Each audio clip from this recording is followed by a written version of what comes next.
Tara, magla-lunch muna tayo sa favorite kong cafe. So, ayan, nasa second floor siya. And then sa baba, meron silang bake shop. Sobrang mura lang ito.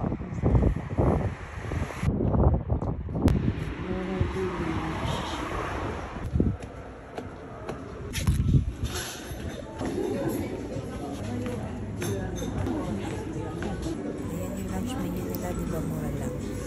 May mga place din dito dahil may bake shop sila sa baba. Napaka-social at cozy ng ambience.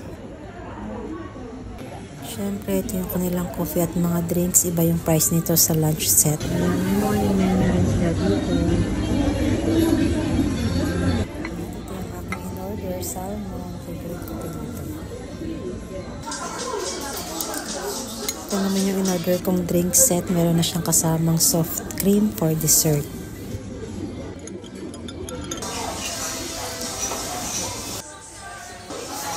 At ito nga lang yung binayaran ko, diba? Mura lang. Ay, grabe, sobrang busog ko. Kaya maglalakad-lakad muna ako dito sa park.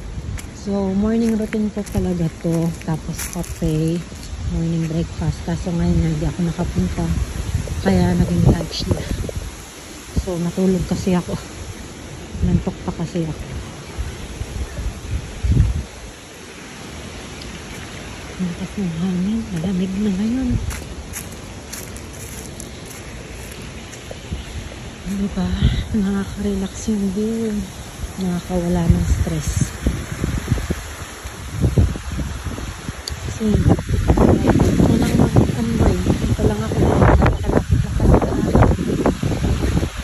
Ano naman yun? Nakakatahimik. Marinig mo lang yung hangin tsaka yung mga ito.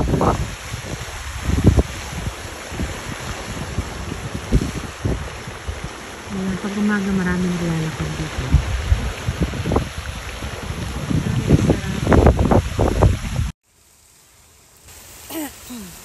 Sobrang grateful ko talaga sa buhay ko ngayon. Napaka-stress free kasi tingnan nyo naman, na-experience ko yung mga ganito.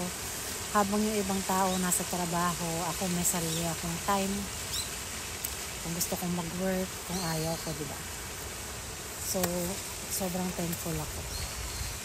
And alam nyo, nagbago lang yan nung binago ko yung mindset ko. Kasi dati, alipin ako ng pera. Kasi marami akong gustong bagay na ma-achieve eh. Mga material things, ganyan. Tapos nung nag-decide ako na palitan yung mindset ko, mas gusto ko na lang na simpleng buhay. Yun, nagkaroon ng freedom. Nagkaroon ng time sa sarili ko, sa mga ibang bagay na gusto kong gawin. Kasi binawasan ko yung trabaho ko. And paano ko yung na-achieve? Kasi binawasan ko yung gastos ko. So, hindi na ako bumibili ng mga kung ano-anong mga unnecessary na bagay. Talagang intentional living, intentional spending, and intentional saving yung ginawa ko. So, kung ano lang yung nagmamatter sa akin, yun lang yung gagastusan ko. Kung ano lang yung mga importante. So, kapalit nun yung time ko. So, hindi ko kailangan mag-work ng matagal. Hindi ko kailangan paguhin yung sarili ko. Hindi ko kailangan mag-puyat para kumita ng malaking pera. Kasi binawasan ko na yung gastos ko.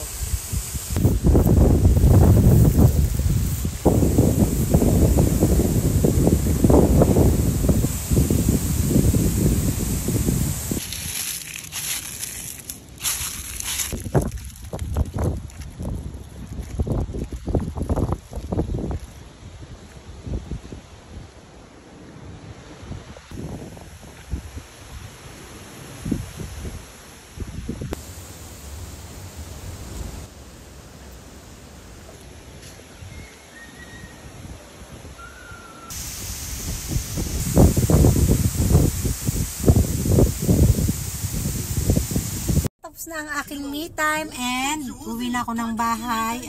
May dadaanan lang ako, magbayad ako ng mga bills and then pagkatapos nun ay babalik na ako sa pagiging nanay and at the same time pagiging baker na rin dahil meron pa akong tatapusin na orders.